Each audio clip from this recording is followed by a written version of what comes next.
চাওক, ব্ৰহ্মপুৰত অসম গণ পৰিষদৰ শিপাও আছিল, ভেটিও আছে।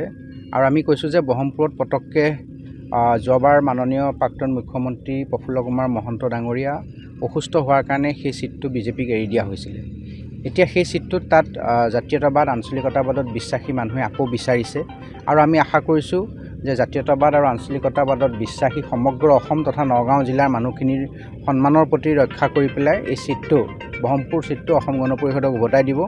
আমি যোৱাবাৰ মিত্ৰজোঁটৰ প্ৰাৰ্থীক যথেষ্ট সহায় কৰিছোঁ। মিত্ৰজোঁটৰ সহযোগত তেওঁ বিজয়ী হৈছিলে আৰু আমি আশা কৰিছোঁ যে এটা ভাল বুজাপৰাৰ মাজেদি এই ছিটটো এবাৰ অসম গণ পৰিষদলৈ উভতি আহিব। আগন্তুক বিধানসভা নিৰ্বাচনৰ বাবে অসম গণ পৰিষদ, ভাৰতীয় জনতা পাৰ্টি আৰু আমাৰ মিত্ৰজোঁটৰ সহযোগী দলসমূহ আমি সম্পূৰ্ণৰূপে সাজু হৈ উঠিছোঁ।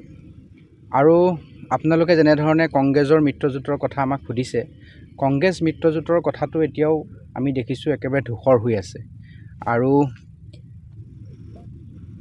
সেই মিত্ৰজোঁটে যে অসমৰ ৰাইজৰ কিবা মন জয় কৰিব পাৰিব মই কোনো কাৰণতে দেখা নাই, কাৰণ তেওঁলোকৰ লগত কোনো ধৰণৰ জাতীয় জনগোষ্ঠীয় দল সংগঠন নাই।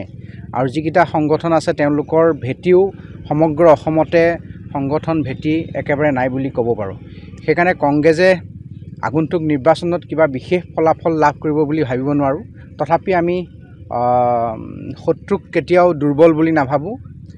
আমি তাৰ কাৰণে আমাৰ মাননীয় মুখ্যমন্ত্ৰী ডক্টৰ হিমন্ত বিশ্ব শৰ্মা ডাঙৰীয়া, অসম গণ পৰিষদৰ সভাপতি অতুল বৰা ডাঙৰীয়াৰ নেতৃত্বত আমাৰ মিত্ৰজোঁটৰ কেউকেইটা দল আমি সাজু হৈছোঁ। আমাৰ লগত থকা BPF, UPPLৰ লগতো এটা খুব ভাল স্পষ্ট নীতি হ'ব। দুয়োটা দলেই নিশ্চয় আমাৰ মাজত লগত থাকি আমি একেলগে ৰামধেনু সদৃশ মিত্ৰতাৰ মাজেদি আমি অসমখনক বিকাশ, উন্নয়ন আৰু সুৰক্ষিত দিশত আমি আগবঢ়াই লৈ যাব পাৰিম বুলি আশা প্ৰকাশ কৰিছোঁ। আৰু মাননীয় মুখ্যমন্ত্ৰী ডক্টৰ হিমন্ত বিশ্ব শৰ্মাৰ নেতৃত্বত আমি সবল আৰু শক্তিশালীভাৱে ৰাইজৰ মন জয় কৰিবলৈ সক্ষম হ'ম। চাওক, ব্ৰহ্মপুৰত অসম গণ পৰিষদৰ শিপাও আছিল, ভেটিও আছে। আৰু আমি কৈছোঁ যে ব্ৰহ্মপুৰত পটককৈ যোৱাবাৰ মাননীয় প্ৰাক্তন মুখ্যমন্ত্ৰী প্ৰফুল্ল কুমাৰ মহন্ত ডাঙৰীয়া অসুস্থ হোৱাৰ কাৰণে সেই ছিটটো বিজেপিক এৰি দিয়া হৈছিলে। এতিয়া সেই ছিটটোত তাত জাতীয়তাবাদ আঞ্চলিকতাবাদত বিশ্বাসী মানুহে আকৌ বিচাৰিছে।